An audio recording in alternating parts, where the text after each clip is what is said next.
they're being supported. Yeah. So, hello and good morning to all participants who have joined us today from Africa and Europe region. A good afternoon to all in Asia, and a very good evening to participants who have enthusiastically joined us from the Pacific region and also from the Asia region, where it's almost evening now. So I take this opportunity to introduce myself. My name is Suchitra Upare, and I'm the coordinator for the FAO-supported initiative, the CAFI-SSF network. It stands for the Global Network for Capacity Building to increase access of small-scale fisheries to financial services. So on behalf of CAFI-SSF Secretariat, I welcome all to the webinar talk series. We've been doing this webinar talk series for the past 4 years. And this is almost the 19th talk that we've organized through this knowledge sharing platform. So for all the stakeholders, this platform is associated, and whoever is interested in increasing access to finance for small scale fisheries. So today's event is being organized in association with the International Cooperative Alliance, Asia Pacific, and the National Cooperative Development Corporation, which comes under the Ministry of Cooperation, Government of India, and the Food and Agriculture Organization of the United Nations. The topic we bring to you for today's discussion is best practices in fisheries and aquaculture cooperatives to support small-scale fishers in Africa and Asia Pacific region. To just give a brief background on why we are discussing this important topic today, we've been wanting to bring this topic for discussion since early this year. And finally, we have been able to bring in a few good cooperative examples or associations or fisherfolk organizations which have been operating with the true spirit of mutual cooperativism. So in the UN General Assembly in 2025 declared this year as the International Year of Cooperatives under the theme, Cooperatives Build a Better World. So recognizing their role in driving sustainable development and advancing the UN SDGs. So cooperatives, as you all are aware, are uniquely positioned to drive sustainable development, embodying the principles of inclusivity, equity, and people-centered growth. So by prioritizing the needs of their members and communities, cooperatives contribute directly to the achievement of the Sustainable Development Goals, whether it's for promoting decent work, advancing gender equality, ensure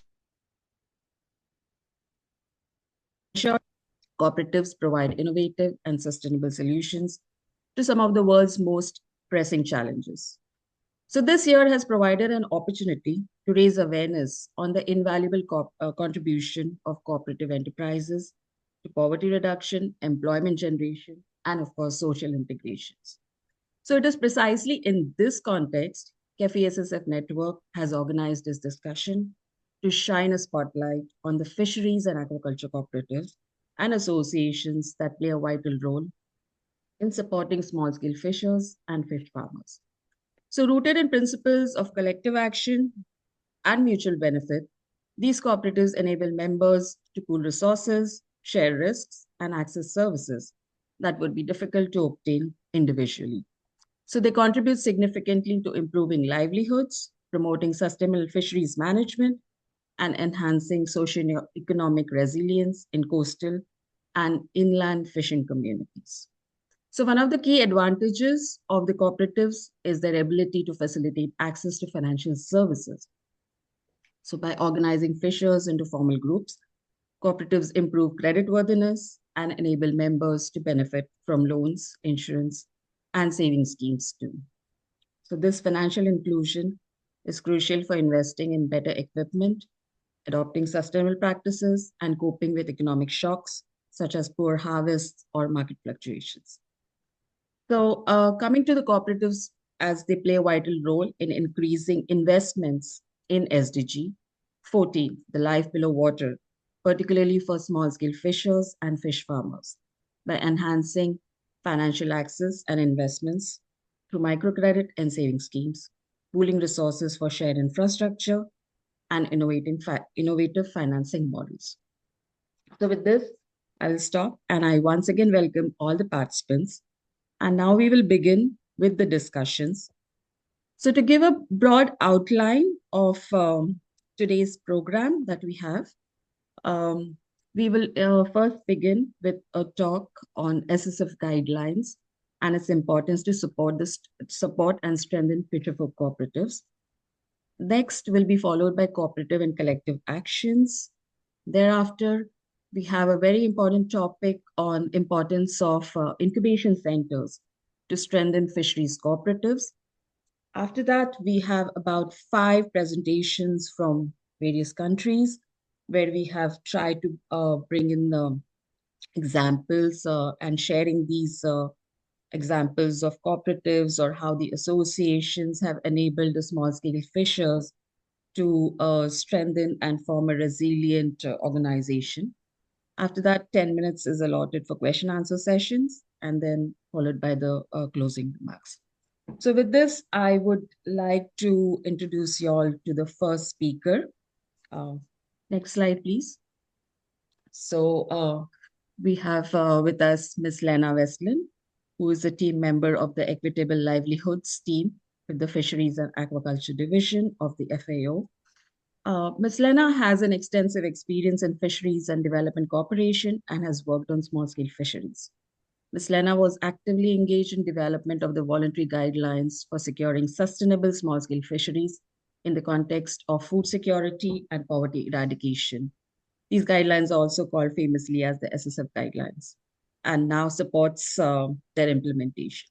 She currently lives in Stockholm, Sweden, from where she continues to work as an FAO consultant. So over to you, Lena. Thank you very much, Suchitra, and good morning, good afternoon to all of you who have joined. Let me start by sharing my slides, hoping that you can see them. So I'm very pleased to be here and have this opportunity to talk about the small-scale fisheries guidelines. I suspect and I hope that some of you may already know about them, but I would still like to give this overview of this international instrument. So the voluntary guidelines for securing sustainable small-scale fisheries in the context of food security and poverty eradication is the full title of this instrument. Usually we call them for short the SSF guidelines or the small-scale fisheries guidelines. They were developed through a very participatory process that took quite a few years to go through. This process was facilitated by FAO, but with very strong involvement of small-scale fishers and fish workers themselves and their organizations. So there were a number of consultations that provided the contents of the guidelines. And we reckon there were over 4,000 stakeholders that were directly involved in this process. And their organization and civil society then played a very crucial role in this. The guidelines were then negotiated by FAO member countries and endorsed by the Committee on Fisheries in 2014, the FAO Committee on Fisheries. So what are then these guidelines? So they are an international negotiated instrument. They are voluntary, but as they've been negotiated, they have still a certain weight and they have been endorsed then by FAO Committee on Fisheries members. They are entirely dedicated to small-scale fisheries. And they are perhaps a bit different from other fisheries instruments and guidelines because they bring together social development and responsible fisheries. So as we will see when I say a few words about the contents, they go beyond fisheries as such and look at the livelihoods of small-scale fishing communities more broadly. They also complement other international instruments, including, for example, the Code of Conduct for Responsible Fisheries and the Right to Food guidelines. But there are also many other instruments and policy frameworks that are mentioned in the guidelines. And they hence take this comprehensive approach to governance and management of small-scale fisheries. They have a number of objectives that you can see on the screen here, focused very much around food security and nutrition, and then combined then, as I mentioned, also with responsible management of fisheries and the resources. And they aim to have an equitable development and poverty eradication. And they are an instrument that provides guidance for those who work in small-scale fisheries on how to address challenges and opportunities in the small-scale fisheries sector with regard to governance and management. The core of the SSF guidelines have 5 chapters, five thematic areas. The first one deals with more fisheries conventional areas, so to say. It's about governance of tenure, including fishing rights and access rights, and also resource management. Then there is a thematic area on social development, employment, and decent work, which then goes a bit beyond pure fisheries management topics and talks about the importance of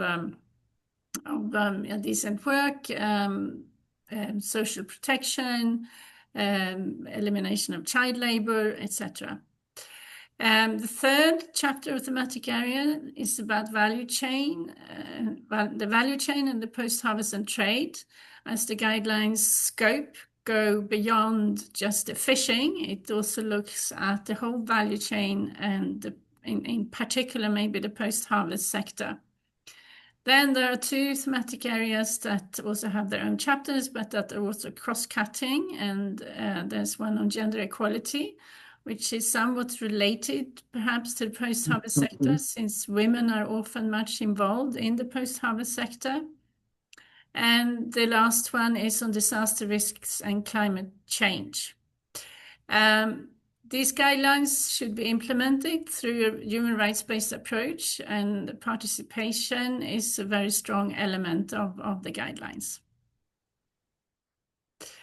And I wanted to emphasize again this connection that the guidelines represent on sustainable livelihoods and sustainable fisheries, that you cannot really do one without the other.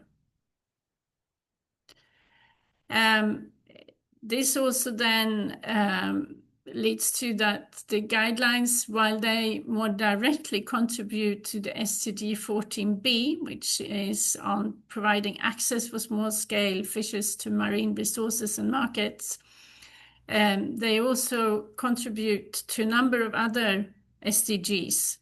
So they are a very comprehensive approach to achieving many of the objectives that we have set ourselves. So what do we do then to implement the guidelines? As I mentioned, they were endorsed in 2014, so we have had them for just over 10 years now. From FAO's side, together with partners and many other organizations, including small-scale fishers organizations themselves, we've been working on awareness raising, capacity development, strengthening organizations, better data and knowledge on small-scale fisheries. And more lately, we have also put a certain focus on national level implementation by supporting countries to develop national plans of actions for the implementation of the small-scale fisheries guidelines. Now, you may wonder, so what has this to do with today's topics of cooperatives? The guidelines do mention cooperatives, but only twice. But I think the whole scope of the guidelines on participation and strengthening organizations and the importance of social and economic development also talk to cooperatives. So cooperatives are part of the organizational structures that are very important for small-scale fisheries. The guidelines also talk about professional organizations to give fishers and fish workers a voice and representation. But of course, cooperatives are very important from an economic development perspective and can also play a role in giving voice to small-scale fishers. So I wanted to give a couple of examples of what we have done with regard to support to organizations.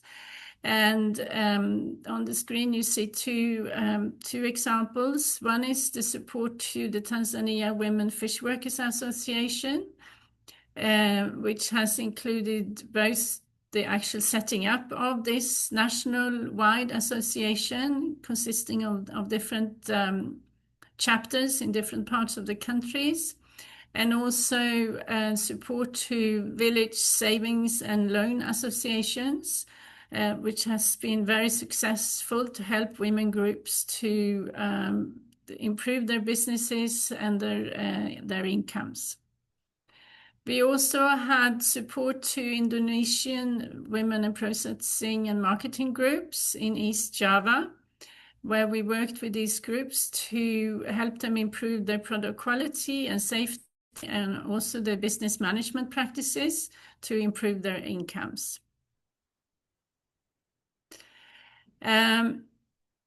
Related to this, based on these different activities we've done in different countries, we developed a number of training videos to promote peer-to-peer learning on improved post-harvest practices. Also technically as such, how you preserve fish or how you smoke it, but also with regard to how you organize yourself and the important aspects of working together in a group or a cooperative.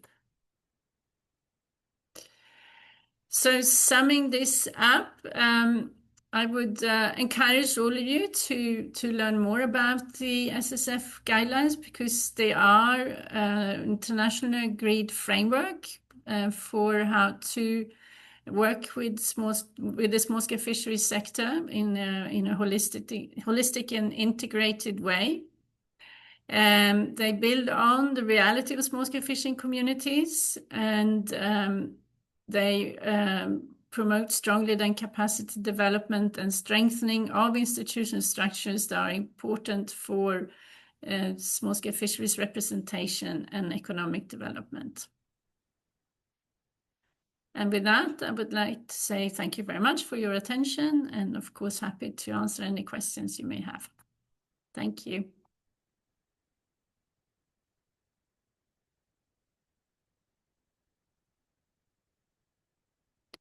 Suchitra, you're on mute. All right. Thank you.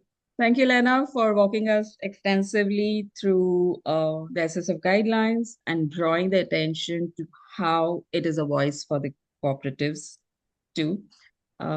Excellent presentation, really visually appealing. Recently, Lena was also in India and I think in Madagascar for the National Plan of Actions, which also integrates small-scale fisheries into the country plan. So thank you once again for that. With this, we will move to the next presentation. We have with us Mr. Naveen Kumar Singh from International Cooperative Alliance. And so Naveen he's a program officer for research with the ICA Asia Pacific. And he has broad experience in cooperative development and has served as research officer for the National Cooperative Union of India, where he has contributed to training modules on integrated business models and diversification in fisheries cooperatives. So Naveen, over to you for the cooperatives and collective actions.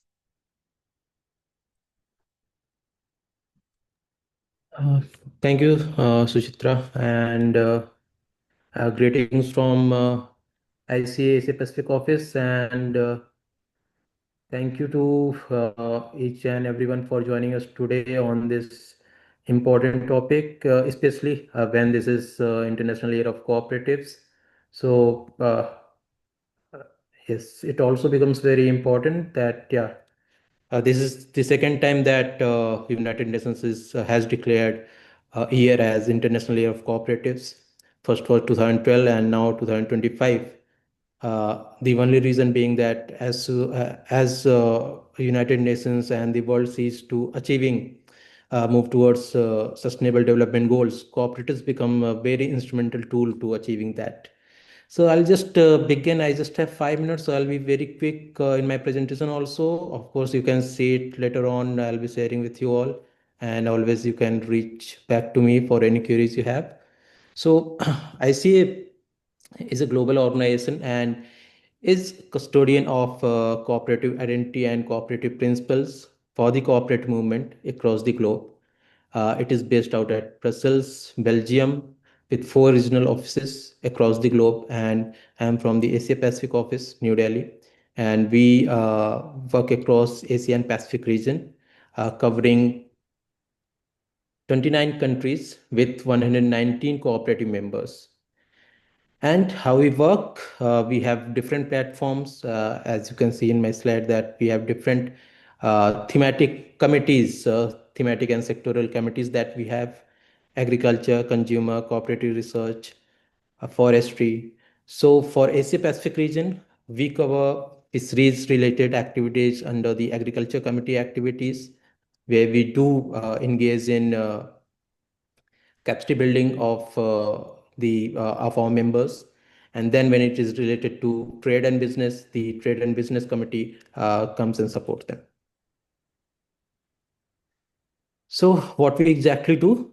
We do work for promotion of cooperatives as leaders for economic, social, and environmental sustainability, uh, which can actually how they can work for becoming the champions for environmental goals, then good governance and innovations.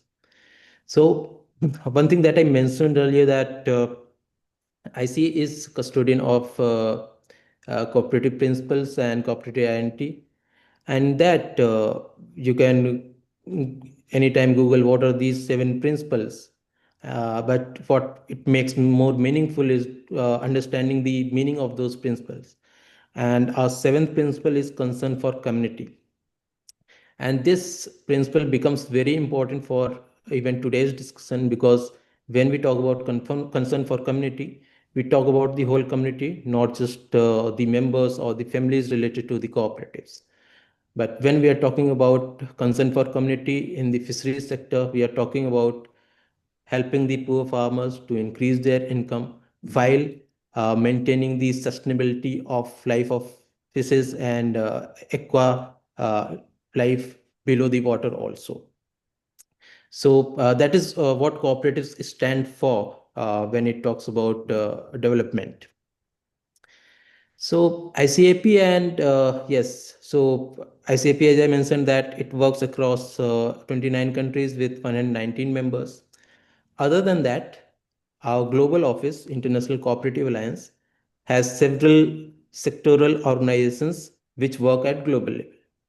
So for that, we have International Cooperative Alliances sectoral body, International Cooperative Fisheries Organization, which is based at South Korea. And South Korea's Industrial Cooperative Fisheries Federation acts as the secretariat for that organization. And from there, they work with all ICA members, cooperatives across the globe, which are into the fisheries sector. And they keep on doing capacity building exercises, helping them through trade and any other different activities that comes out of the member requirements. So I'll just mention in a couple of minutes that what is the current status, that where we see the status of fishery cooperatives in Asia Pacific. So I've just quoted a few examples because I feel that, yeah, these are the examples that should be mentioned when we are talking about fisheries in this region, because of the impact they bring in. One is related to India because of the scale in India. We operate with in not only in the fisheries sector but in any sector with the cooperatives. So it is same with the fisheries sector. We have 27,000 fishery cooperatives, and that is impacting life of around 4 million fishermen farmers. And when you equate it to their family members, it becomes fivefold. Similarly, in Japan, there are 1,800 local fisher cooperative associations, and these cooperative associations cover more than 95% of the fishermen in Japan. There might be some changes, always dynamic changes in the data sets here. So if there is any confusion around that, don't try to be confused, because these are very dynamic data and keeps on changing. But the overall uh, aspect remains the same, that most of the farmers in Japan are covered under the cooperative organizations. Similarly, in Korea, National Federation of Fishery Cooperatives covers 2,000 cooperatives, and it also contributes around 8 billion of the overall trade value of fisheries for Korea. And then Indonesia, where mostly the cooperatives are the only one which are supporting the small scale and aquaculture fisheries at a sustainable level. And then it comes to Sri Lanka also. So in Sri Lanka, you will see the same pattern, that how cooperatives are operating.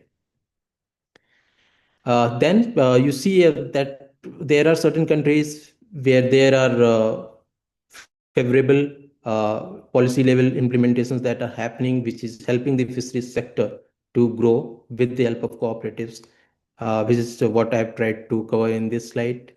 You can take a look and yeah, get back to me whenever queries you have. But one thing that is to be mentioned, but that when you see all these four countries, one thing that is common and that is worth to be mentioned, that these countries are coming up good in the fisheries sector, especially with the cooperatives also, because they are trying to develop a integrated model where they are just not focusing on the increasing the fisheries production, but also linking with the market, also taking care of the financial need of the farmers, also taking care of the insurance requirement of the not only of the fishermen but of their equipment also. So it is the whole holistic system that is developing with the cooperatives in these countries. And yeah, these are the regional enabler factors that I just mentioned, that it's just not the laws, it's finance and subsidies, how they are cooperating together, training and capacity building always required. And then the collaboration is very much required when it comes to any business activity. So that is same for fisheries also. What is way forward? We do feel the need that there should be much integration, more integration that is required from not from our end, but also globally.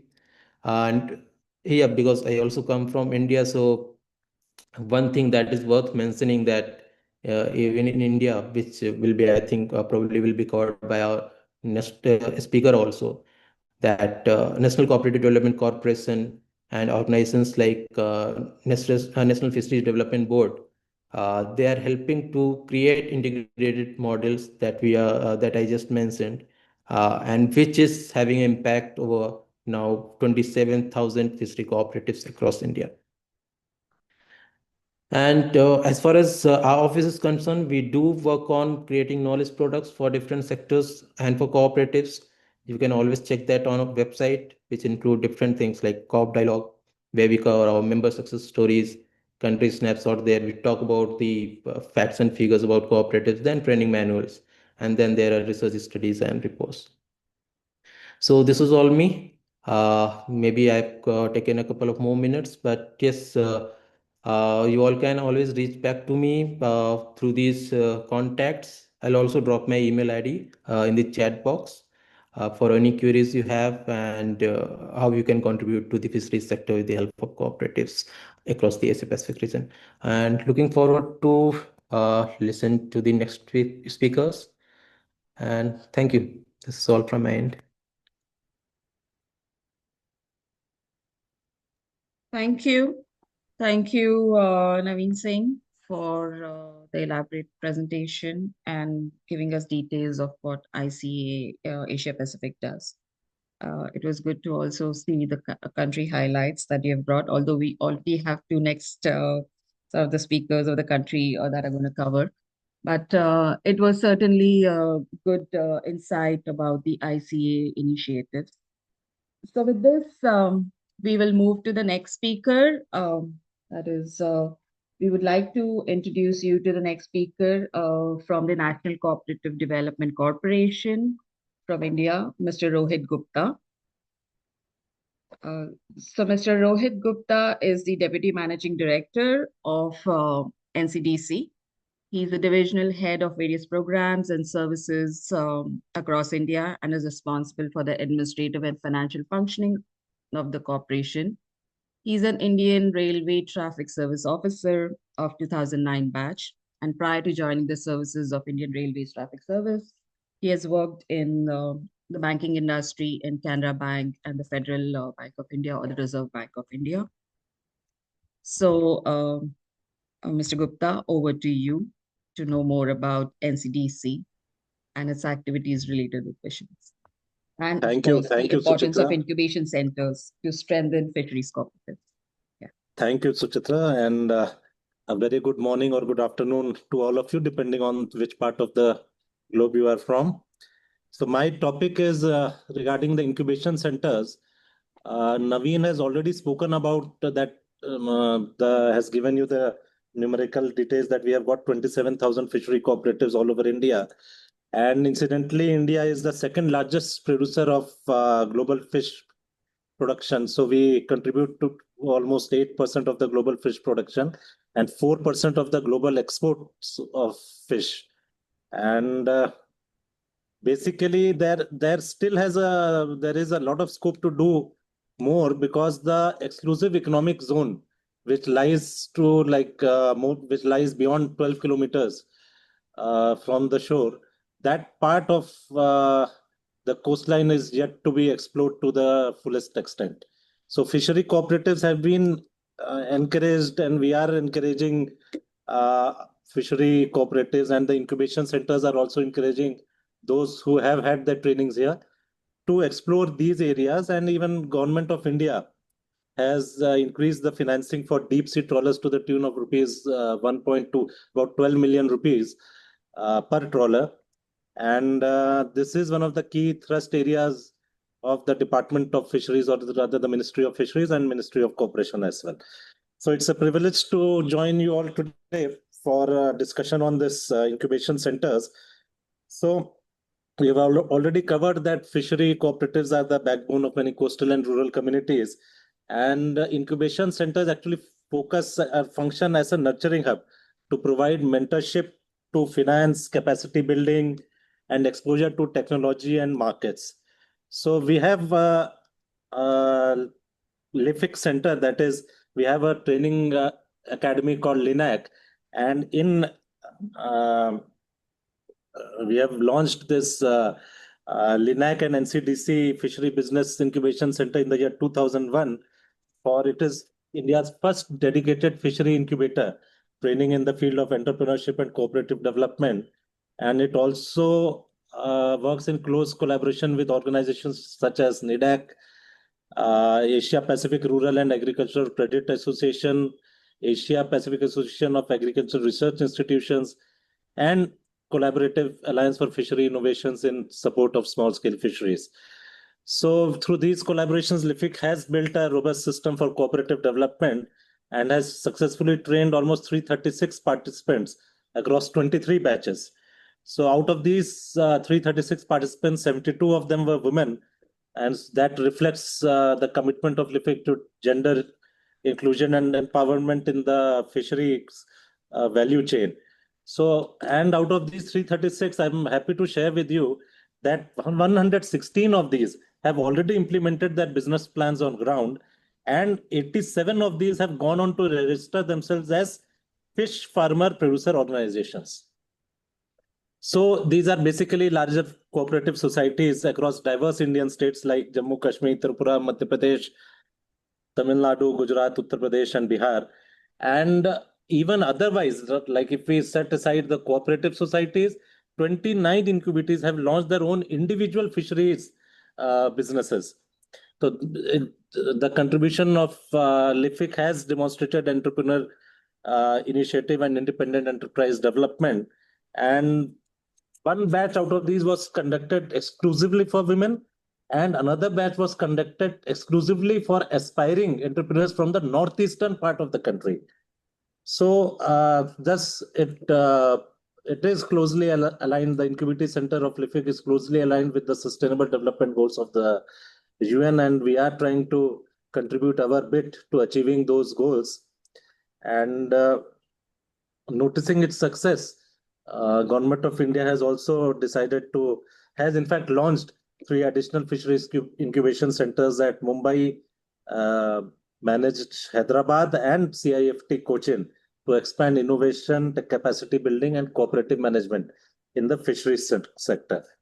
So I would like to end by saying that this center, the incubation centers, are a critical link in achieving the vision of Honorable Prime Minister, that is Sahkar se Samriddhi, that is loosely translates to prosperity through cooperatives. So these are more than just support mechanism and function as powerful catalyst for the development of the whole fishery sector, because the LIFIC was started as an independent, first center, and within 4 years we have got 3 more centers of national excellence. So this emphasizes the commitment of the government as well as of NCDC in promotion of the incubation centers, wherein you get to stay at a training center, then you are taught the ropes, then you go to the field. After 4 months of working in field, then you come back again to the training center, tell us about your business plan. And we can also extend financial support to these business plans. We are a financial organization. NCDC is basically a financing organization. And we are one of the implementing agencies of PMMSY and PM Sahaj Yojana also, wherein if the business idea is found suitable, a performance grant of up to 35% or 2 crores, that is 20 million rupees, is given, whichever is lower. So this is all about the contribution of incubation centers from my side. Thank you all. Good day. Wishing you everyone a very good day. Thank you. Thank you. Thank you, Mr. Gupta, for sharing the details about the incubation centers through the LIFIC and its expansion plans. I would like to specially mention that CAFI-SSF, along with our founding member partner organization, that is APRACA, Asia Pacific Rural and Agriculture Credit Association. For those who are not aware, we have an MOU with NCDC specifically for this LIFIC enterprise program, which Mr. Gupta has mentioned, which is indeed an unique program to support entrepreneurs in this, and the fact that it's a combination of both theory and practical, where the trainees are sent also on the field, and then discussions of their business plans are happening, and also support. So this is all. Thank you so much for this detailed incubation centers activities. And with this, we will move to the next presentations, which are more about experiences of various countries, where we will begin with. And the first participant that I would like to introduce from the country is from Gambia. It is Ms. Fatau Janha Mabou. Ms. Fatau Janha Mabou,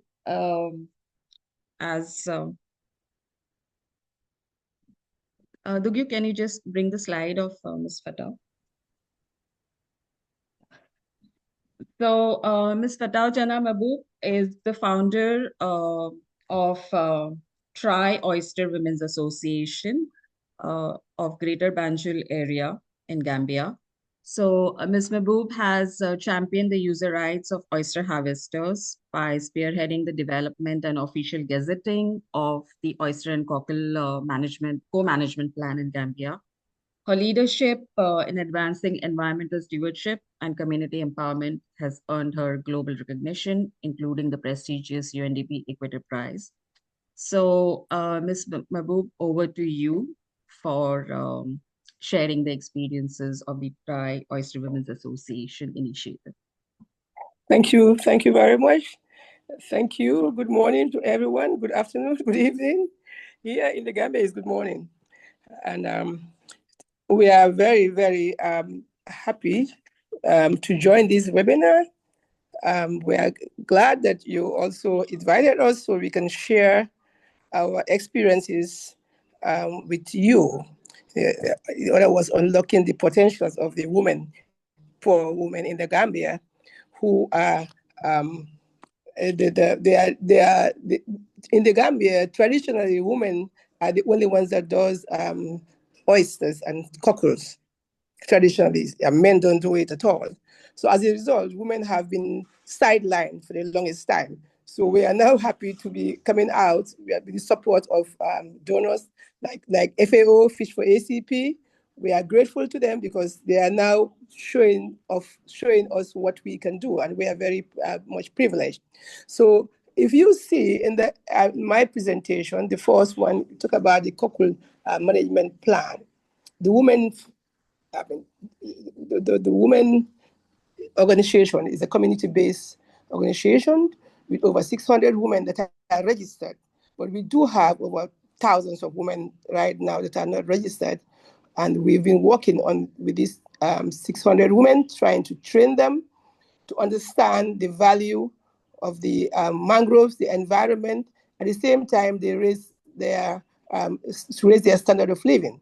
And these women are poor women, and they are mostly the head of their household. They provide for the children.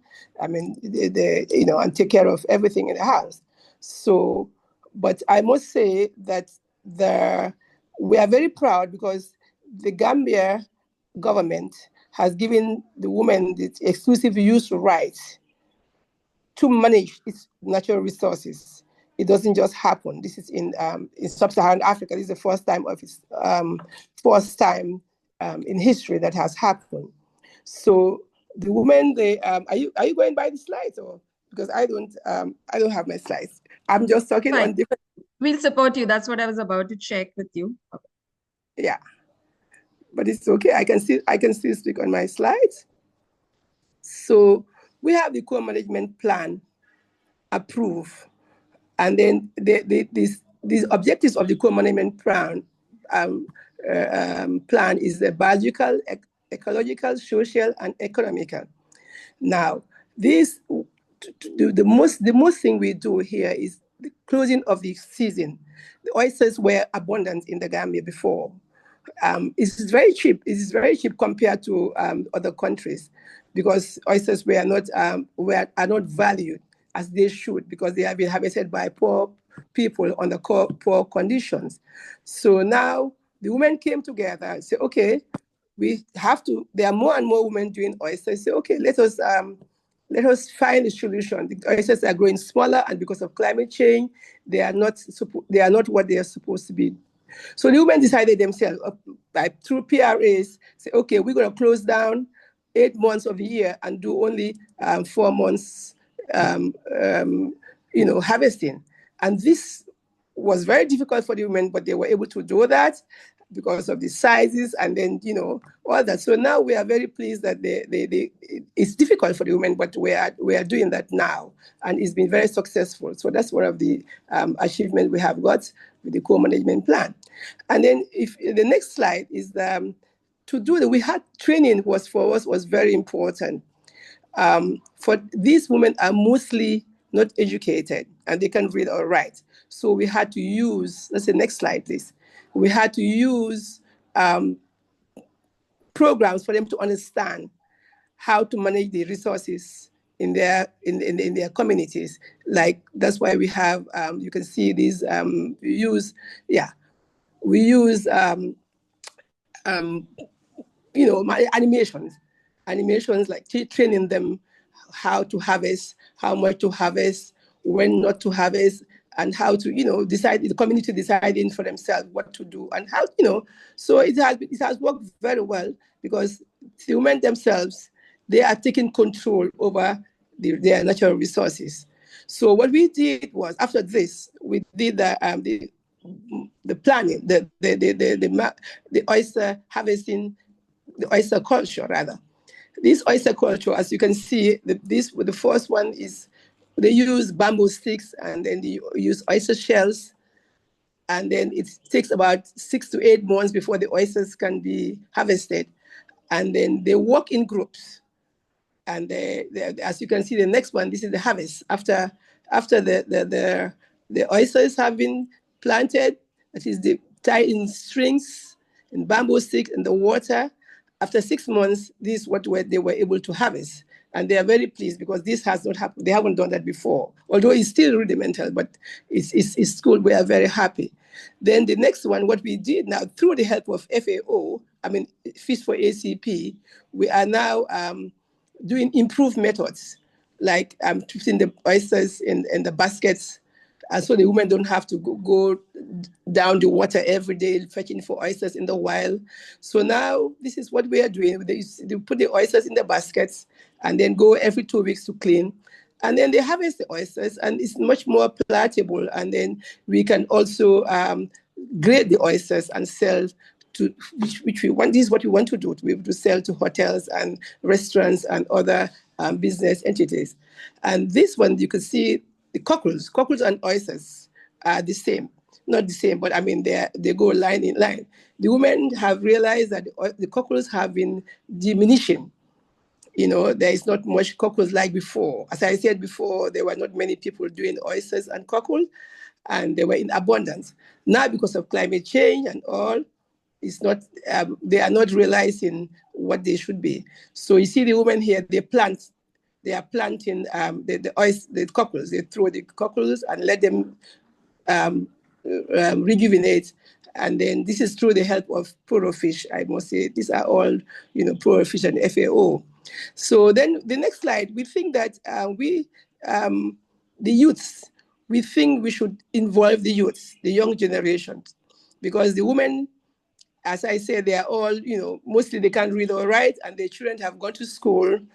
And so we think that by involving them, they can take oysters to a higher height, like we've seen in other countries. That's why we involve the women, the men, the boys and girls, and they are very happy to be involved, because they know, they have seen the benefits of these of the oysters. So those are some of the programs. And this is the women. This is the final program, products we are able to they add value to the oysters, like bottling the oysters, drying them and packaging them, try to sell this in the supermarkets and in the hotels. So these women, you can see they are from Ghana. TRI was able to get women from West Africa. We set up a West African hub where we can share ideas and share knowledge. We have shared this through the USAID, and then through the University of Rhode Island, through the University of Cape Coast. We're able to bring in women from different countries in West Africa, in Sierra Leone, in Ghana, in Togo, in Benin, and so we all share our ideas, and it's been doing very well. We're happy, and then we thought that oysters. Normally, we will shuck the oysters, the meat out, and we throw away the shells. But we realized that there is more to it than just getting the meat.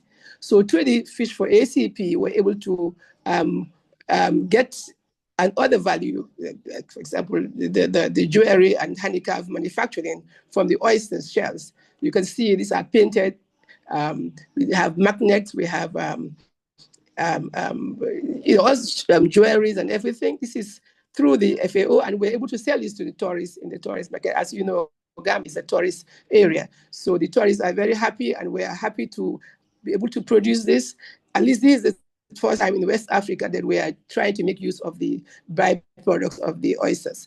So this is one of the things that we have in those activities. And then, We are also happy to say that we've been given the opportunity to go to the United Nations to talk about the community to explain why we think the bottom-up approach is more appropriate than the top-down approach that has always been done in the past. That we must have empathy and understand why the community is important and why they have to support the community, local NGOs, so that they can go to higher heights. And then after that, we thought that the swimming program was introduced also by Fish for ACP. And we think that these are the basics that we should be doing. Women in Africa, women don't swim. Men don't even swim, much more women. So we thought that engaging them, training them to swim would be a good idea, because we have lost quite a few women in the water because they don't know how to swim. We have lost many women. So this is introduced by the Fish for ACP, and now they are the women can swim. We have trained about 90 people, 90 women to swim. Of course, we still want to upscale. We have hundreds more women to train to learn to swim. And we think that this is most important, that we think all over the world, women should learn to swim. And in the Gambia, we are surrounded by water, and the women are working in water. And so this is some of the activities we have been doing, and we are happy to share that with you people.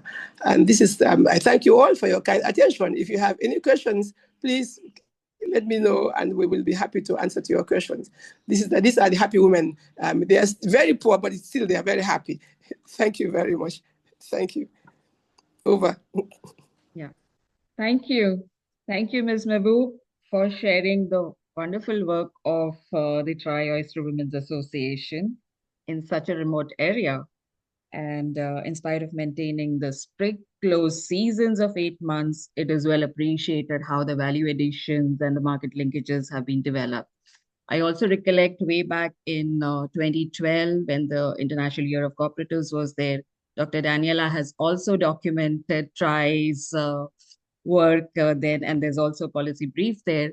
And I would also like to mention that we at CAFI-SSF, through the FAO's support, had developed microfinance for small-scale fisheries, where the Tri-Oyster Women's Association's work has also been covered. So thank you once again for sharing this wonderful work of the Oyster Women's Association. So with this, we will move to the next presentation. As per the schedule, the next presentation was from Senegal, again from another Miss Fatau Nadansar, but it's taking a little bit of time for her to connect because she's connecting from a very remote island of Naidi in Sine Salam Delta region. So right now we will move to the next presentation of Fiji. No, Dugi will move to Fiji presentation. So I would like to introduce you all to the next speaker, Mr. Ayosefo Koroidumuri. Mr. Koroidumuri is the Director, Registrar Cooperatives from Fiji. He's a seasoned professional with over 2 decades of experience driving the cooperative development and inclusive economic growth in Fiji and the Pacific. As Director, Registrar of Cooperatives, he champions the cooperative business model as a tool for rural empowerment, poverty reduction, and sustainable development. His commitment to innovation, community resilience, and regional cooperation makes him a key figure in advancing cooperatives across the Pacific. So, Mr. Koroidumuri, over to you. All right.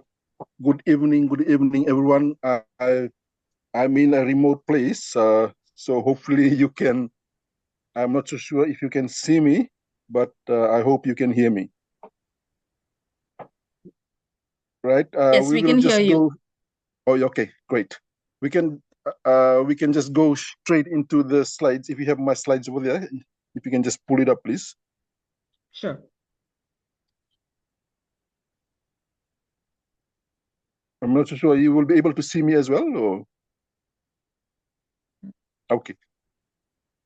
All right. I'll just briefly talk about the cooperative fishing cooperatives in general in Fiji. then I will look at some of one of the success stories with regards to our cooperatives. Can we move to the next slide, please?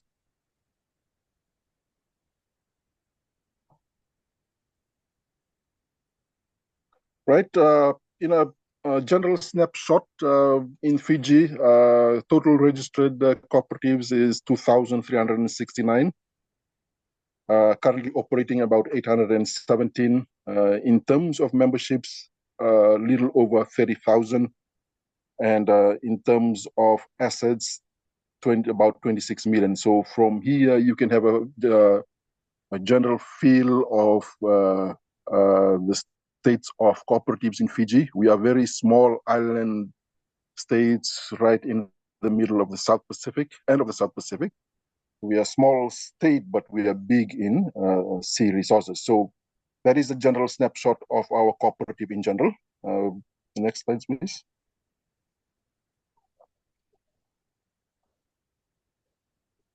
In terms of the small status of the small scale of fish in Fiji, 80% of total fishing in Fiji are basically for subsistence fishing. Most of the villages, most of the communities, they rely heavily on fishing, subsistence fishing for their daily needs. In terms of semi-commercial fishing, there's about 20% throughout Fiji, and this is where the companies and MSME comes in, as well as the cooperatives. In general, the cooperatives, there's not many fishing cooperatives in Fiji, and this is an area we're also trying to grow it. Like I've mentioned, bulk of the fishing that is done throughout Fiji, almost 80% is just for subsistence fishing for their daily needs. In terms of the households, numbers is about 29,450, roughly about 41% of households, they are engaged in fishing activity throughout Fiji. Next slide, please. Right, economic livelihood activities and employment creations. In terms of marine fishing and commercials, we're looking at numbers over there, 881. Gathering of freshwaters, animals, 78. Marine and aquaculture, 39. In terms and freshwater, 31. So majority of the activities related to fishing is mostly in the marine areas.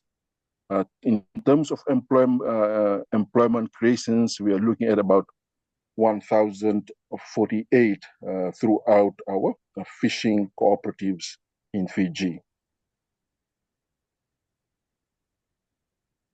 Value chain and actors in Fiji, in terms of value additions, very minimal is done in this area. Like I said, bulk of the fishing is almost 80% is just basically for their daily subsistence or needs. And this is one area that we are going forward, the cooperative movement in Fiji, and through our fishermen associations, we are trying to look at forming a lot of cooperatives, especially through the value addition chain. Subsistence level preservations means most of the preservation that is done at a subsistence level because of limited access to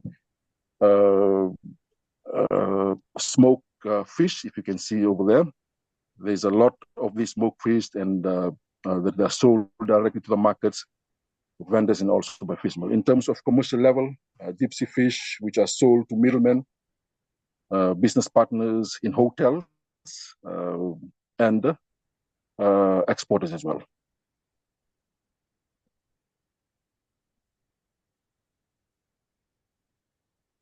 Right, for the fishing cooperatives in Fiji, of the total active cooperatives,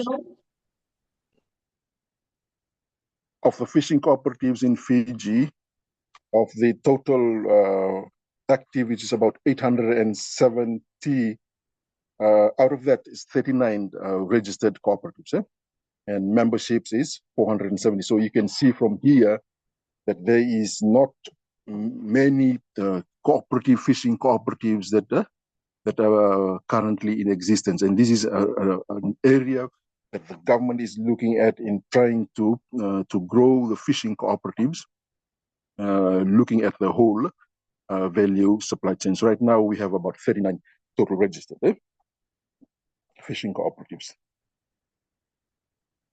But in terms of the activities summarized over there, most of the primary cooperatives, they provide basic services and then transport fuels and storage and then access to markets.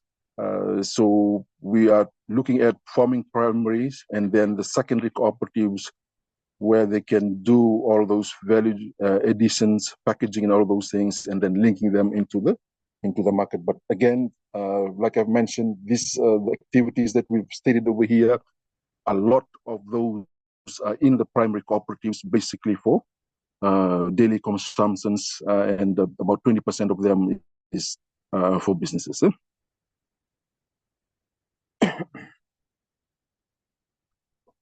Involvement of women, roughly it's about 10% of women are involved in our fishing cooperatives, but a lot, most of the members of these women are cooperative members. But there's also a good thing we have seen that a lot of women are joining these fishing cooperatives, especially at the governance side.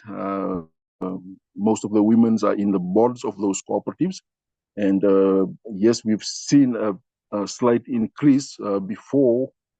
If you look at our numbers, it was just about 2% of women involved in most of our fishing cooperatives. Mostly they are heavily involved in the subsistence fishing. But now we have seen a great participations in women in terms of joining our fishing cooperatives, especially at the governance of the board level.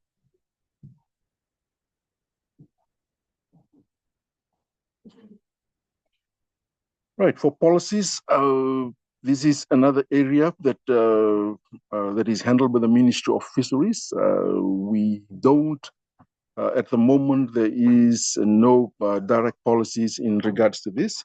But the Ministry of Fisheries is spearheading this.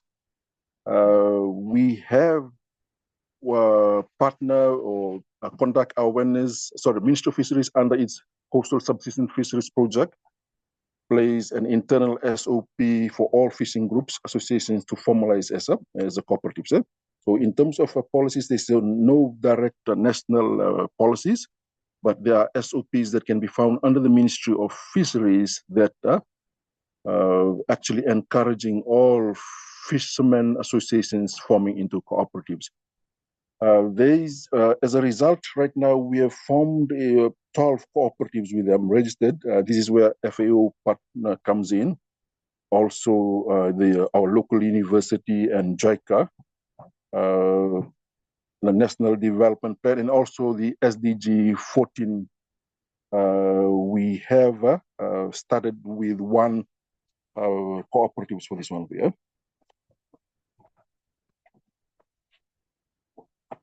Next slide, please.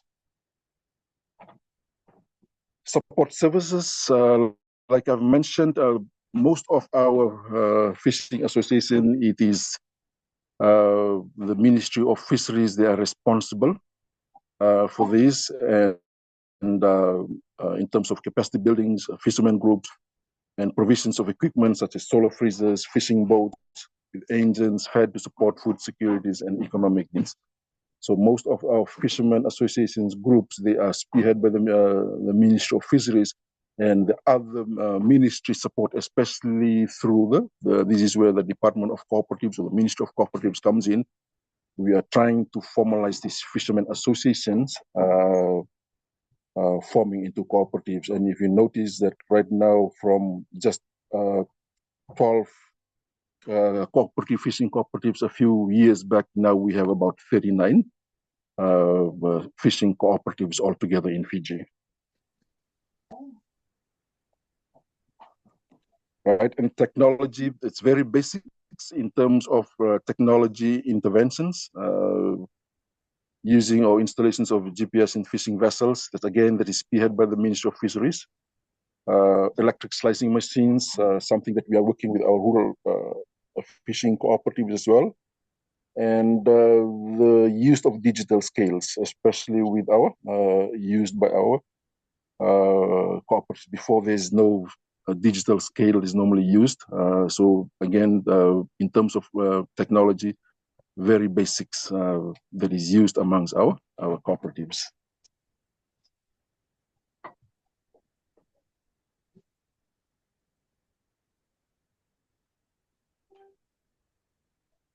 Right, and finally, in terms of success stories, we have what you call the Lautoka Fishing Cooperative Limited. This is an initiative that's done by JICA under the SDG 14 project, together with our local University of the South Pacific. This is based in one of our cities on the western side, known as Lautoka. So the cooperative was registered in November 2022 in the Western Divisions. Currently, it grew from 15 members to 85 members, and they are supported. The University of South Pacific has also been involved in training on post-harvest handling and seafood processing. Equipment has been provided, post-harvest gear, freezers, tables, and all those. So this is a pilot cooperative. It's called Lautoka Fisherman Cooperative, through the Ministry of Fisheries together with JICA. And again, I think one of the second speaker was mentioning on SDG 14. So the goal is to test or maximize economic return opportunities for the Lautoka Fisherman Cooperative members through sustainable utilizations of fisheries resources. And I think, like I've mentioned in Fiji, most of our cooperatives, they have not come into this stage over here, but this is one of the initiatives that JICA, together with our local university, together with our stakeholders, the Ministry of Fisheries, and also the cooperative department, that we work together in trying to bring the whole community together under this cooperative and looking at the whole value supply chain. And I think if you move on to the last slide over there, to the next page, right? So this corp, again, this is recently formed. So what we're trying to do is to duplicate this around Fiji. So this is just a pilot project that we are currently working on. And if it's successful, then we are looking at to go to the other 14 provinces throughout Fiji. But the bigger picture is taking it into the region throughout the Pacific, if we are going to scale it in the next 2 to 3 years. But depending on the success of this project over here, hopefully in the next 2 to 3 years, we can able to grow the numbers of cooperatives, fishermen cooperatives from 39 currently in Fiji, and bring them all into this program over here. And hopefully we can increase this throughout the 14 provinces. And the idea or the strategy is if we can roll this out with our stakeholder partners, through our local universities, through JICA, FEO as well, and the relevant ministries to roll this program throughout the Pacific. Right, thank you. That's I think that's the last slide that we have for Fiji. Thank you very much. And if there's any questions, looking forward to answer them. Sure. Thank you. Thank you, Mr. Kuraimudi. Primarily, we have left for the question and answer session, the 10 minutes before the closing remarks. So I'm sure there'll be several questions from participants.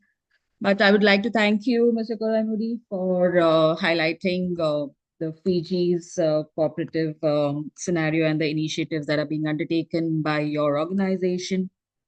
It was really noteworthy to know that there's a participation of 10% of women who are engaged in the cooperatives, and including now bringing them on board as board members too. and it's a substantial jump from 2% to 10% of women now engaged actively in the corps. Also, it was noteworthy to see the efforts being undertaken to bring together the fishers for formalizing them into cooperatives. And thank you for sharing the JICA collaboration initiative to support the SDG 14. So thank you very much for joining us and in such a short notice and from such a remote area. So Thank with you. I this, think it's also late in the evening with yes, us over here. it is late evening, certainly. Yeah. So with this, we will move to the next speaker. We have with us the next speaker is from India. She's Dr. Shweta Kumari. Dr. Shweta Kumari is an assistant professor, fisheries extension from the College of Fisheries Sciences, Birsa Agriculture University, Jharkhand. Dr. Shweta has an experience in teaching, research, extension, and has conducted several training programs for fish farmers, particularly on value-added fish products. Her research focuses on fisheries cooperatives, and she has presented her work even at FAO headquarters in Rome. So, Dr. Shweta Kumari, over to you. We are super keen to listen to the sharing of experiences, particularly from a resource-rich state, mineral resource-rich state, but it is also endowed with natural resources, including fisheries. So over to you, Dr. Shweta. Thank you, Suchitra ma'am and CAFI-SSF for providing me opportunity to speak over here, present over here. A very good morning and good evening to everyone. I am going to tell about the fisheries cooperatives in freshwater cage culture. Already Rohit sir and Naveen sir has tell about the Indian scenario in fisheries production and about cooperative status in India. Now I coming to the topic like under inland sector, reservoirs constitute 40% of total inland water area. Now, due to adoption of cage culture technology under various schemes of the government, it has increased its productivity to double since 2006. Government of India have taken initiative, and since 2021, we have a ministry of separate Ministry of Cooperation. National Fishery Policy 2020 is highlighting the empowering reservoir-based communities and protecting their traditional rights. Now coming to the Jharkhand, Jharkhand is known for its rich mineral resources, constituting 32% of total India's coal and 29% of its copper. Forest and woodlands occupy more than 29%. Apart from this, it is endowed with aquaculture resources in the form of ponds and reservoirs. Out of 436 reservoirs, here 8 is large reservoir, that is more than 5,000 hectare area. Chandel is the largest reservoir. It is on Suvarnekha River, which is an interstate river, flows through Jharkhand, West Bengal, and Odisha. It covers an area of 18,000 hectares, and in this reservoir till 2024, there is 1,454 cages installed. Under the mission cage culture, this reservoir become a means of survival for displaced people by boosting income, employment, and fish production. In Chandel Reservoir, the society who has initiated or adopted the first cage culture practices is Chandel Ban Vistapit Matsyajeevi Swalambhi Sahakari Samiti. It has been established in the year 2025. The president is Sri Narayan Gop. Basically, they are doing pangasius and tilapia fish culture. As we know, whenever the reservoir is constructed, people lost their livelihood because they lost their lands. And that because of that, they are doing they are agitating and demonstrating against them. The same case happened with Chandel Reservoir also. That reservoir is constructed under Swarnrekha multipurpose project. It has get protest since its inception in 1975. So many people demonstrated against it. Few get death also. World Bank, who has sanctioned $127 million, they also withdraw their funding due to the agitation in 1990. In the year 1991, an idea has been developed to using the reservoir for pisciculture. In all this, a local NGO, Vistapit Mukti Vahini, she has played a crucial role in livelihood measures for those displaced people. And after so many struggles, this Chandil Bandh Vistapit Matsyajeevi Swalambi Sahakari Samiti has been formed in the year 2025. That Vistapit Mukti Vahini NGO has created a voice for these displaced people, that the reservoir which has been constructed, the right should be given to the displaced people for this reservoir to work on this. So after so many struggle in the year 2006, Irrigation Department awarded the tender to this cooperative society for 10 years, and still it is continued. With the help of Department of Fisheries Jharkhand and NFDV, from the year 2011, cage culture has been initiated. As regard to policies, the State Council of Ministers Jharkhand decided that while Irrigation Department will have ownership about the reservoir, but fisheries management, leasing, and related construction will be handled by the Department of Fisheries. Thus, leasing of reservoir is done by District Fisheries Officer for 10 years at a fixed token amount of rupees per hectare annually, and priority is given to the cooperative society. Cases are distributed to the members of the society, only to those members who has undergone training on cage culture. For society, anyone belong to the same village or the same community can become a member by paying a membership fee ranges from 110 to 125 rupees per person.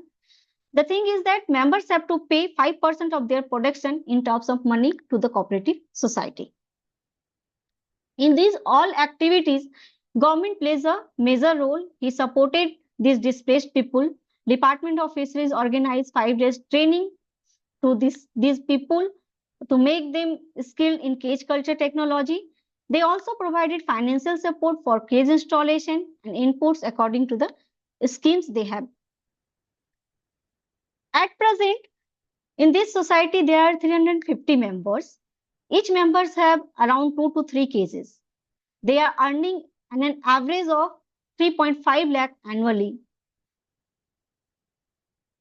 Cage culture has boosted the financial capital, and this allows the member to invest in health, health equipment, housing, and education. The capacity building program stimulated the social ties. The members of the cooperative not only from the earning not only from the cage culture, but also through feed mill or nearby ancillary activities, such as some shops. They have opened some shops nearby the reservoir. Some are doing boating activities. Like that, they are earning from other ancillary activities also. According to a study, this cooperative has shown a good performance. Despite progresses, some challenges also is there, like value addition. The value addition is limiting their profitability. They can involve in value addition activity which can make them more profit. Application of best aquaculture practices remains a key opportunity to improve productivity Lack of seed availability sometimes create disturbance in stocking schedule and yield.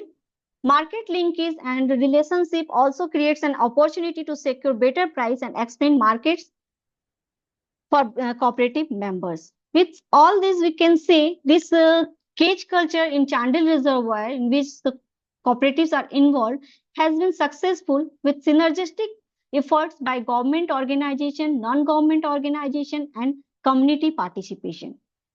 Here are some pictures from the cage culture of Chandel Reservoir. This is a satellite view of Chandel Reservoir with cages. Here, cages, some are installed or some are ready for installation.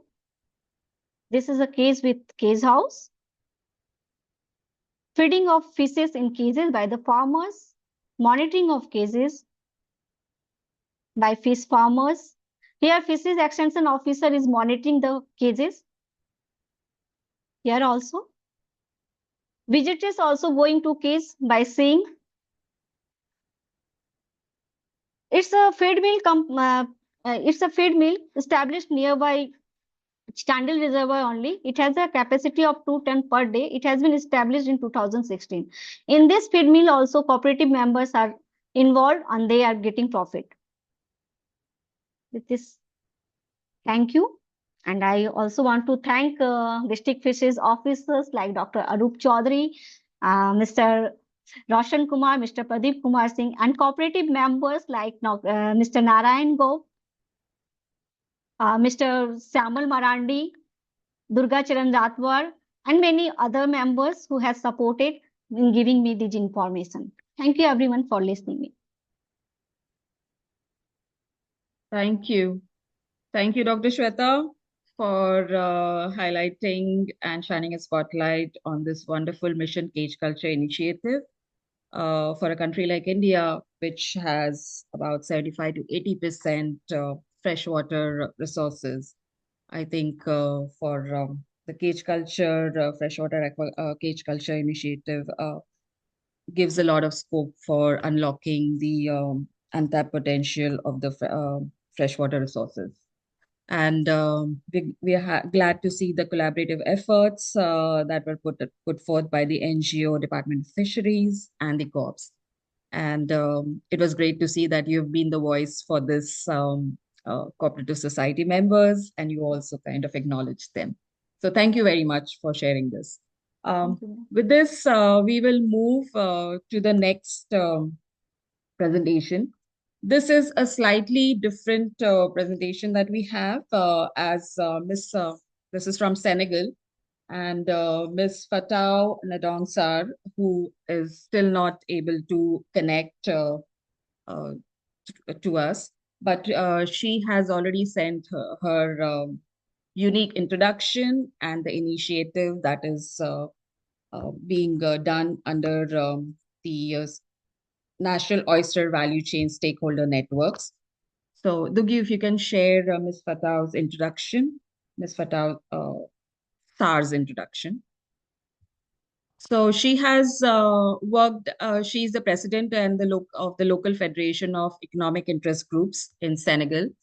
And she has worked as oyster harvester and processor for 20 years and has introduced a daily subsistence wage system whereby each woman is paid at the end of the working day to meet the daily needs of the households.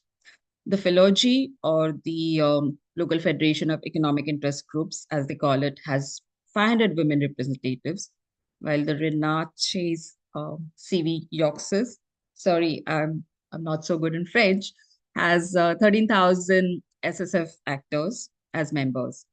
So Ms. Sar has supported the establishment of a solidarity fund to assist members in emergencies and meet the basic needs of the community, including creation of a community radio station. And Ms. Nadongsar has been a recipient of Gender and Climate Solutions Award at COP 2022, held in Marrakesh, Morocco. So with this, we will share the video of the Senegal initiative. Ms. Shweta, can you stop sharing your screen?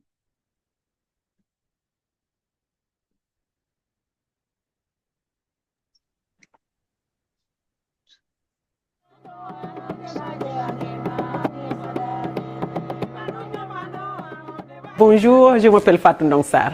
Je suis natif du village de Niodior dans la commune de Dionnoir, situé dans la réserve de la biosphère du delta du Saloum, au sud de Dakar, Sénégal. Je suis la présidente de la fédération locale des GIE de Niodior, qui regroupe plus de 400 femmes qui vivent principalement de l'exploitation et de la transformation des coquillages. Nous pêchons des coquillages sur des bancs de sable qui découvrent en marée basse.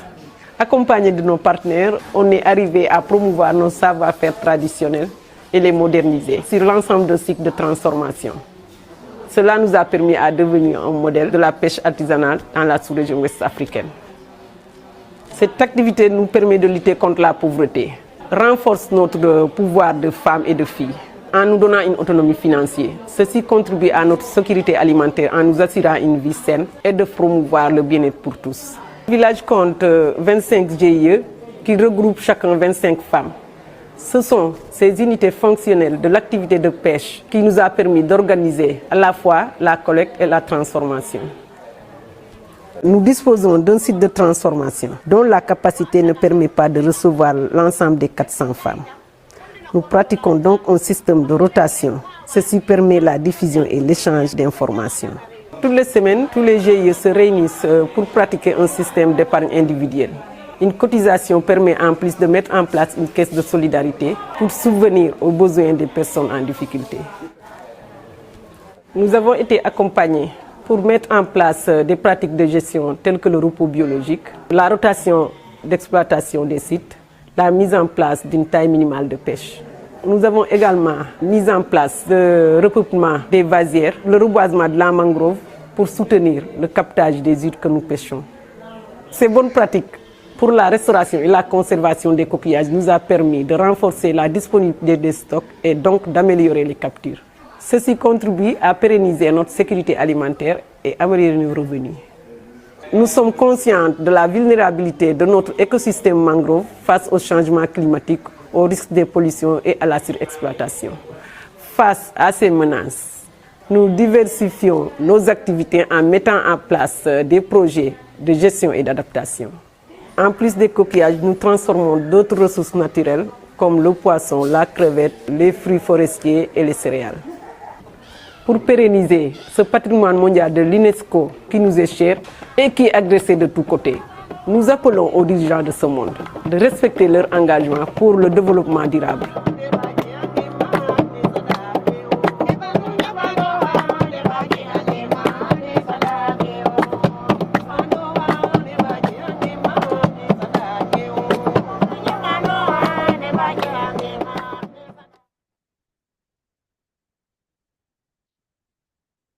So thank you. Thank you very much. This video was shared with us courtesy of the FAO Senegal team.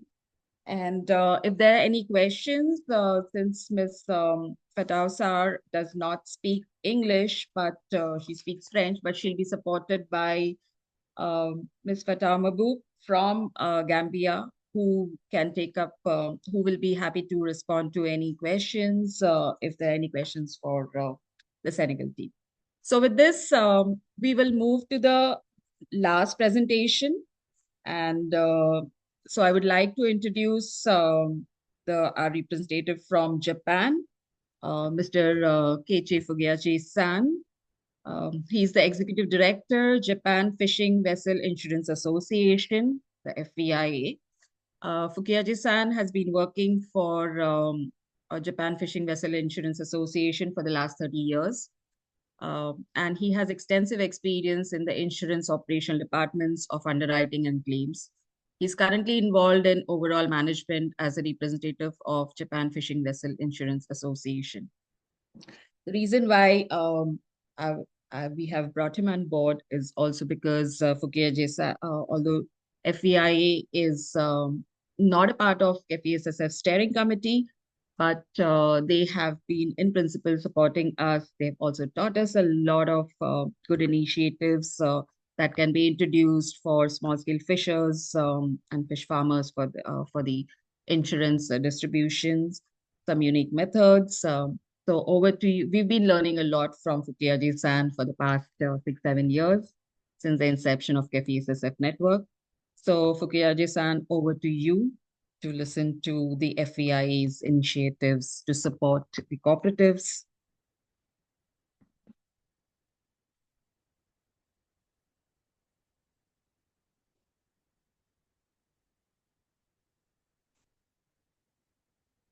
Fukiyaji-san, do you want us to share the presentation? Yes, yes, thank you. Okay. Thank you, Suchitra-san. じゃあ、多分一緒にじゃあやってみますか。詳細から。これで。ですね。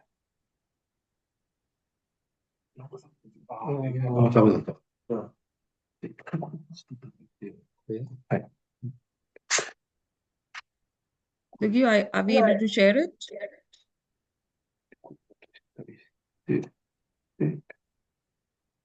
これ閉じた方がいいですか。閉じた方がいい。いろいろ出てきて。ああ。やりましょうか。Sorry. Sorry. Dugyu, are you able to share his presentation? Yes, I think, shall I share it? Or? Yes, please. これでは。こういうふうに出ちゃう。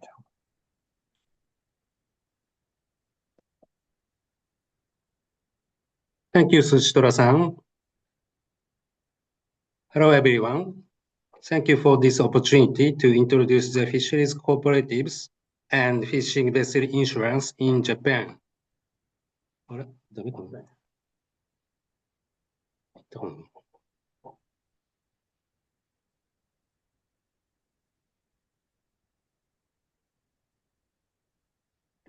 も言ってないあ、これが見えてる。Sorry. My name is Keiichi Fukiage from Tokyo, Japan. I've been working for Japan Fishing Vessel Insurance Association for over 30 years. Today, I'm going to talk about the feature of fisheries cooperatives and fishing vessel insurance in Japan. Okay.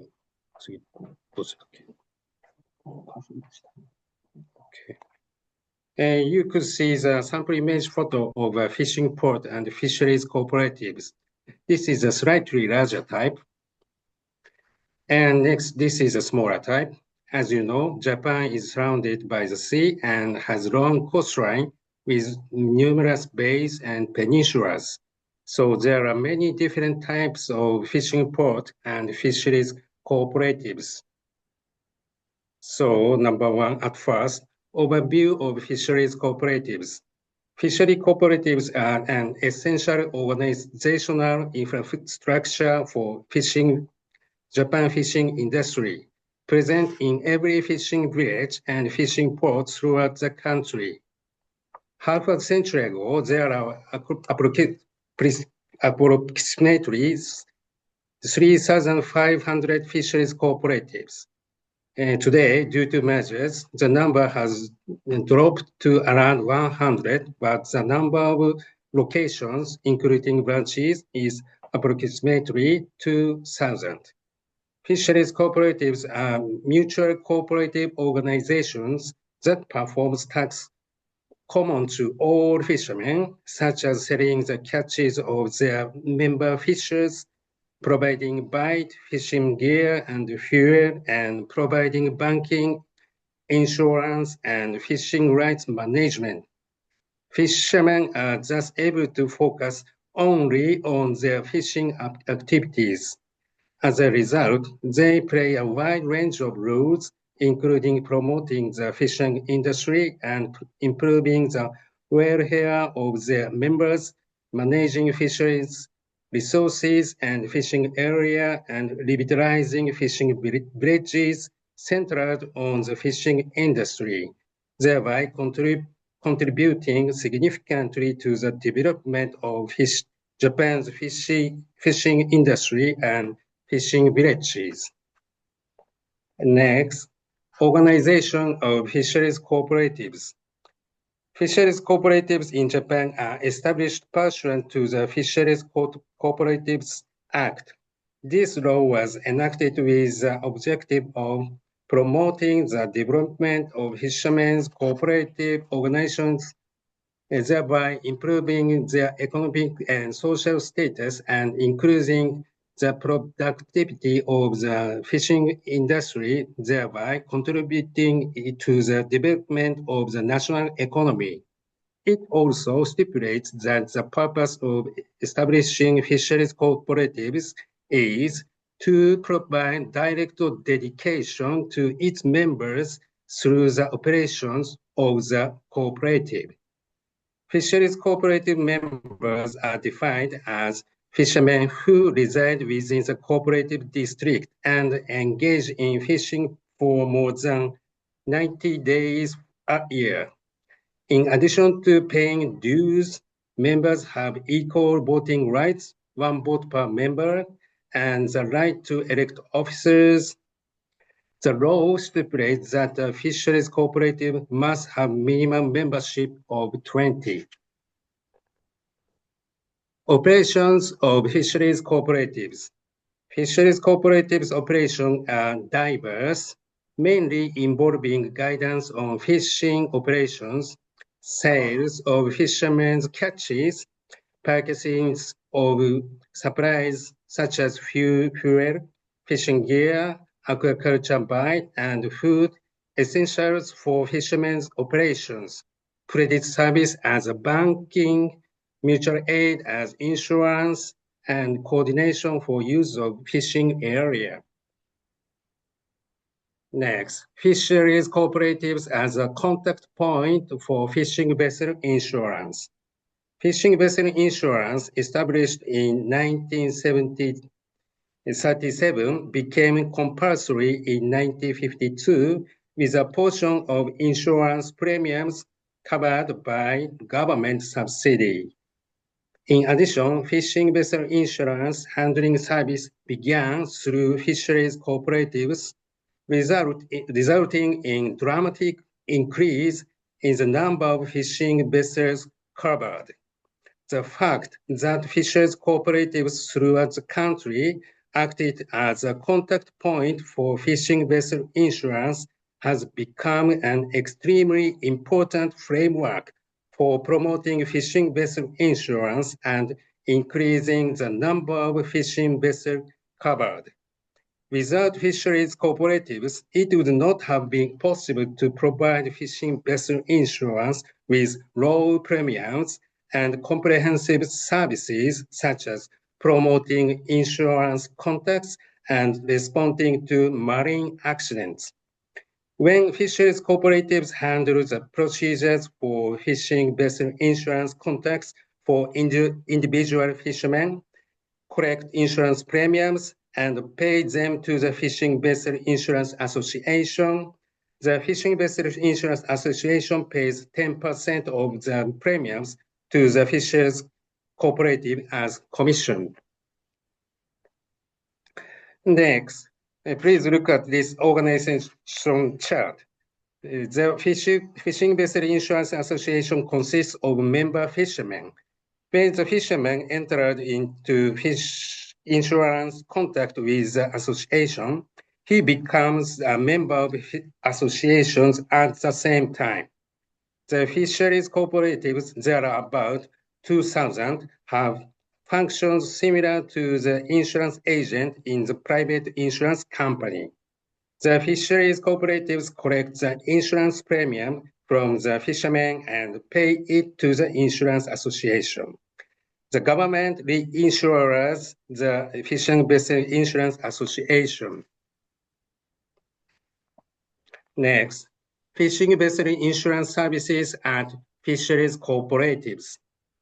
As a contact point for fishing vessel insurance, fisheries cooperatives perform a variety of services. In addition to handling annual insurance contact procedures, they also support fishermen in the event of accident by collecting repair invoices and handling insurance claims procedures. The Fishing Vessel Insurance Association trains and educates fisheries cooperative staff on these services.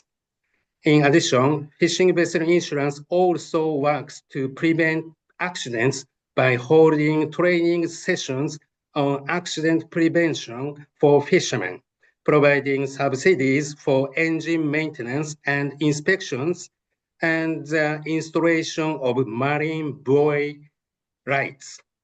For fishing vessel insurance, it is also very important that the fisheries cooperatives and fishermen keep a check on each other to prevent intentional marine accidents. The left photo shows very many driftwoods after the typhoon. The right photo shows the fishermen removing the driftwoods by using their own fishing vessels. Recently, the driftwoods after the heavy rain or the typhoon have increased. We think that the main reason of the increase in driftwood is to neglect adequate management to the forest. I think that there may be no remedies for loss prevention.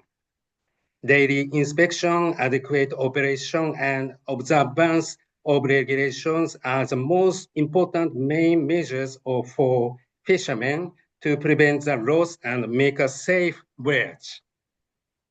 Finally, I would like to emphasize that the fisheries cooperatives are an essential organizational foundation for the fishing industry and all fishermen in Japan. Thanks all. This is the end of my presentation. I hope presentation was informative for you. Thank you very much. Thank you.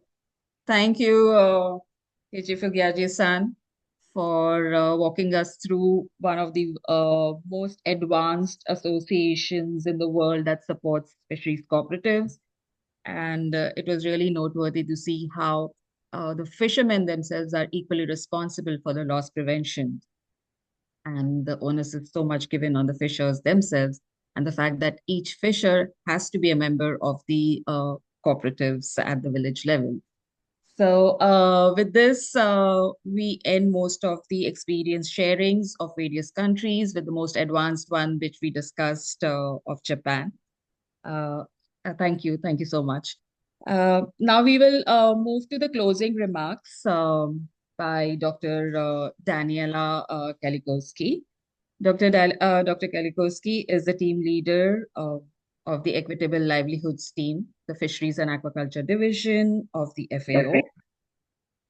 She coordinates FAO's work on social protection and decent employment in fisheries.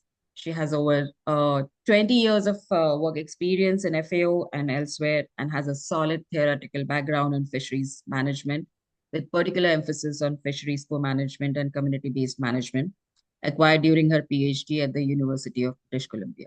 So, Dr. Kalikoski, over to you for the closing remarks. Thank you so much, and thank you so much for this very interesting webinar.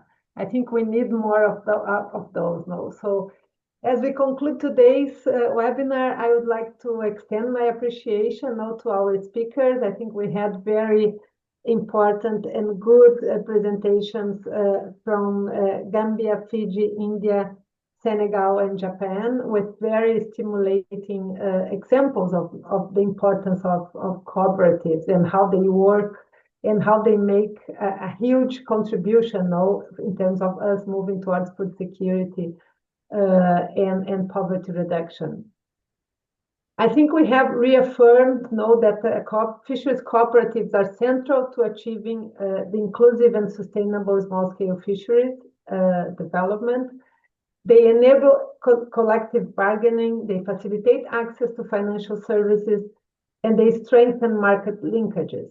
So when they are well managed, they enhance livelihoods, improve resilience, and contribute to resource sustainability.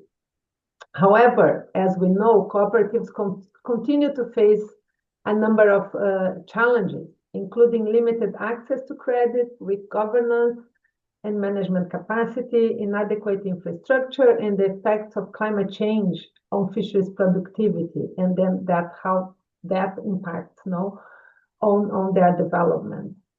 So these issues are not uniform, as we know. They vary greatly across local and regional contexts, and therefore they require very context-specific approaches. And I think learning from these examples brings us a little bit of that. So our discussions today have drawn from practical examples.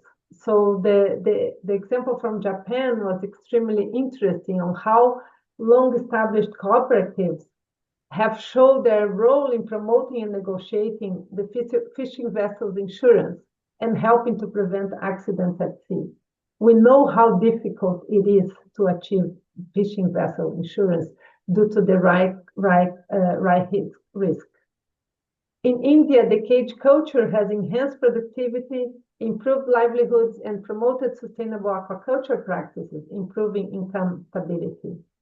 In the Gambia examples, linking cooperatives with resource management, such as the example of the Tri-Oyster Women's Cooperative, demonstrate how integrating cooperative governance with fisheries management through these measures such as closed season and habitat restoration can improve both livelihood protection but also ecosystem health.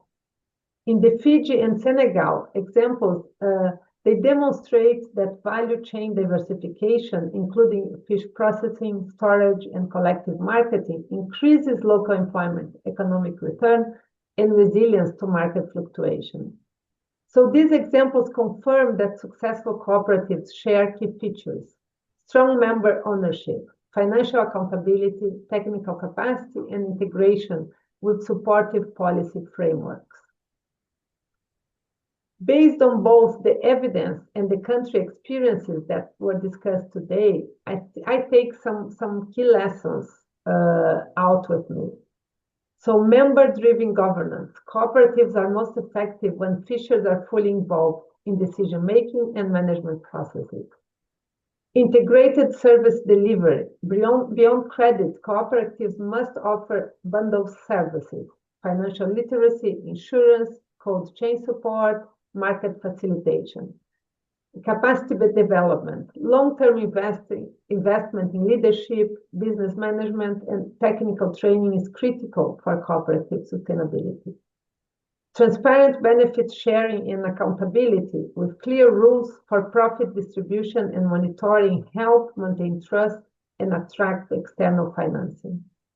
And the enabling policy and institutional support.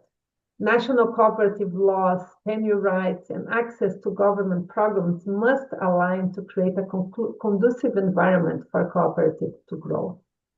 These principles align very closely with the SSF guidelines, which were presented early this morning, which emphasizes the importance of social inclusion, protection, decent work, and responsible governance of tenure.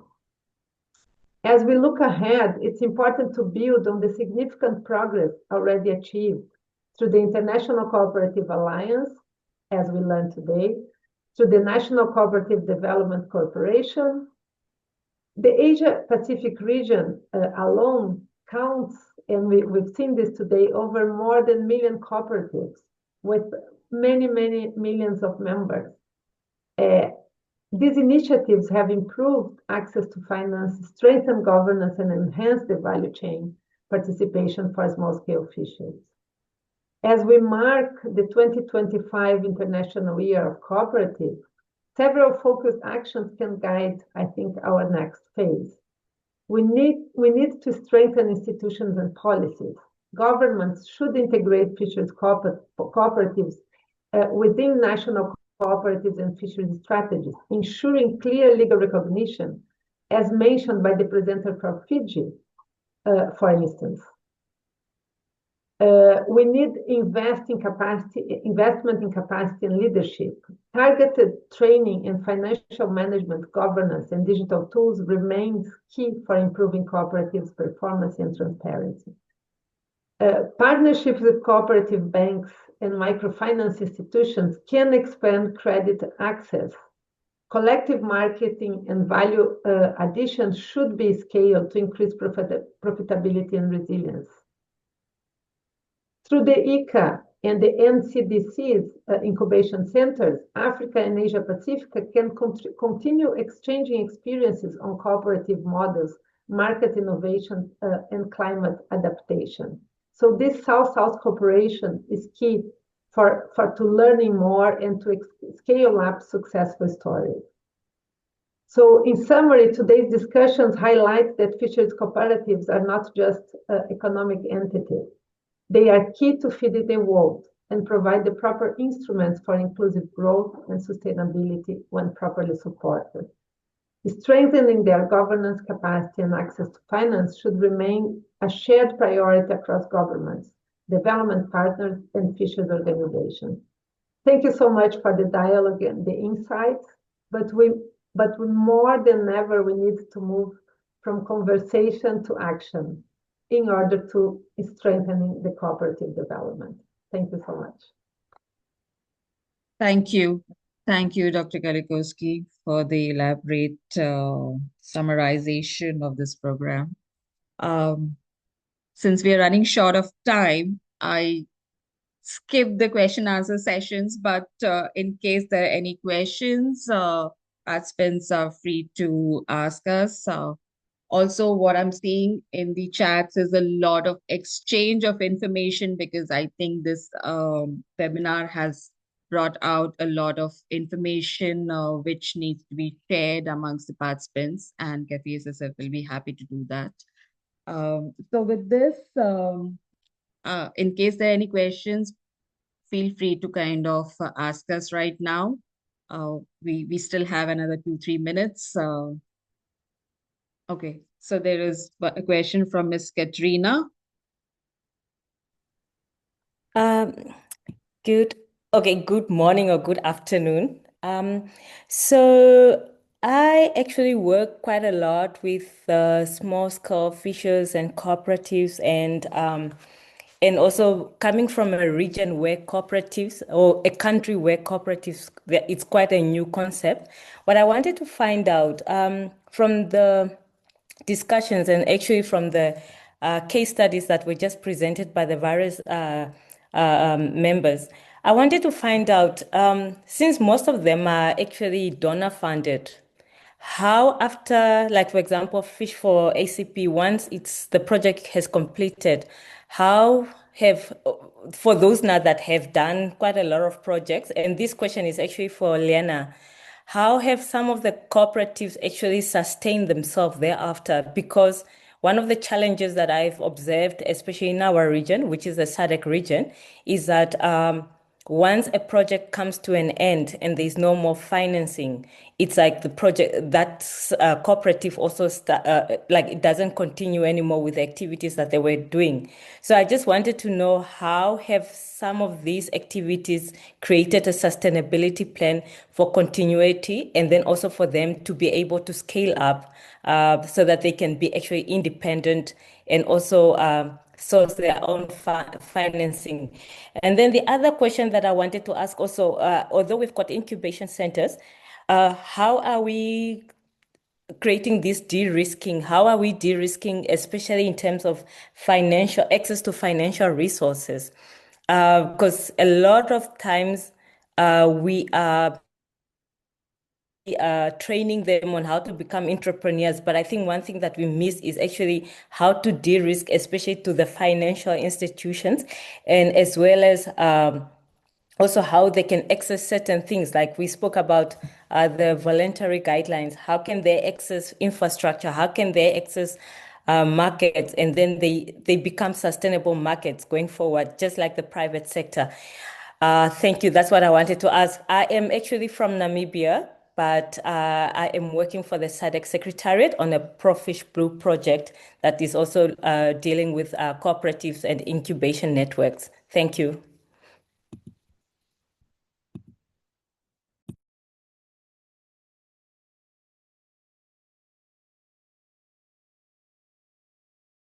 For you,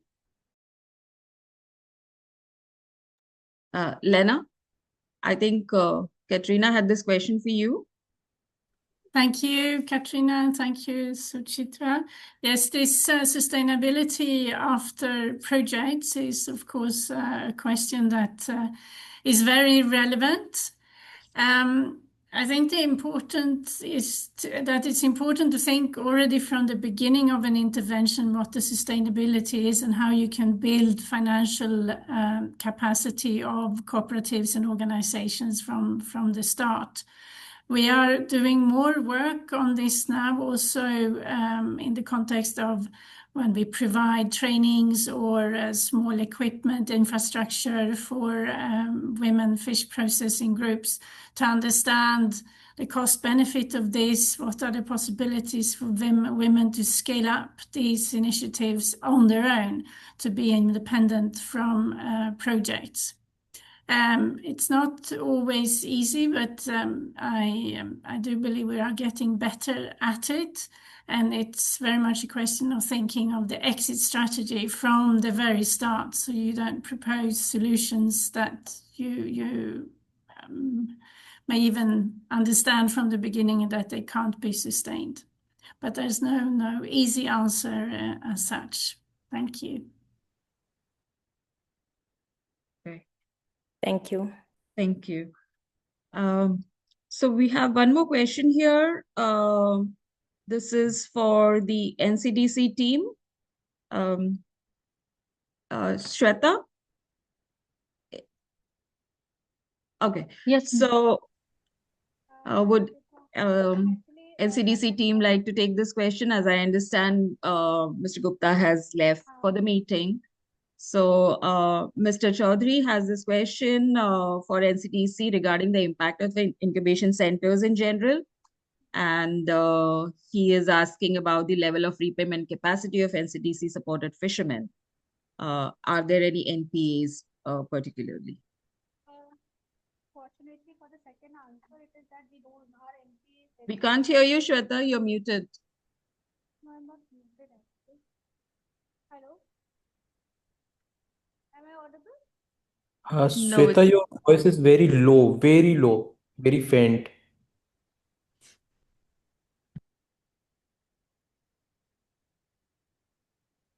Hello? No, very faint. She can write an email to us when I will. Shweta, we can't hear you. It's very faint. What I would suggest is we can share this question maybe, and the reply can be shared accordingly to Mr. Chaudhary. Yeah, sure. Thank you very much. Sure. Okay, thanks. Yeah. I'll share my email. Okay, yeah. So I think there are no other questions as such that are there. But I just want to mention Ms. Fatah Sar has joined us from Senegal, and we did share her information. I think she's still on the field, but it's really a pleasure to for us to see her here. With this, I think we will close the webinar. Before that, I would like to thank each of the speakers who took the time today, right from depending on the time zones of morning or late evenings from Fiji and Japan, as well as the representatives from India, in spite of their busy schedules. They have joined us today here. Also, Dr. Kalikoski and Lena, who have been instrumental in sharing their rich experiences. And of course, Mr. Fukiaji-san, thank you so much. And Mr. Naveen Singh from ICA-AP for the interesting presentations, and Mr. Koraidi too. I also want to thank a few people who have been supporting us backstage in bringing us together various speakers from various countries. Particularly, I would like to thank Dr. Arpita Sharma from CIFE, Central Institute of Fisheries Education, Ms. Shweta Kujur from NCDC, and Nilesh Patil also, who have been in touch with us and have been instrumental in bringing NCDC on board. And last but not the least, Ms. Fatah Sok, the team leader of Fish for ACP, who has brought us two representatives from Gambia and Senegal to share their experiences. And of course, our CAFI-SSF Secretariat team, Ms. Dugyu Makta and Mr. Rodrigo, who have organized the IT platform for us. So thank you. Thank you all for joining us today. And we will be sharing the presentations as well as the recordings. So you can also look at the updates of CAFI-SSF through our LinkedIn page. The next webinar that we're planning to have in a month's time is on shrimp insurance. So do join us for that. So thank you once again, and have a good afternoon, good evening, and a good night to everybody. Thanks. Thanks for Good joining. afternoon. Thank you very much. Thank you. It's been so good. Thank you. Thank you. Thank you.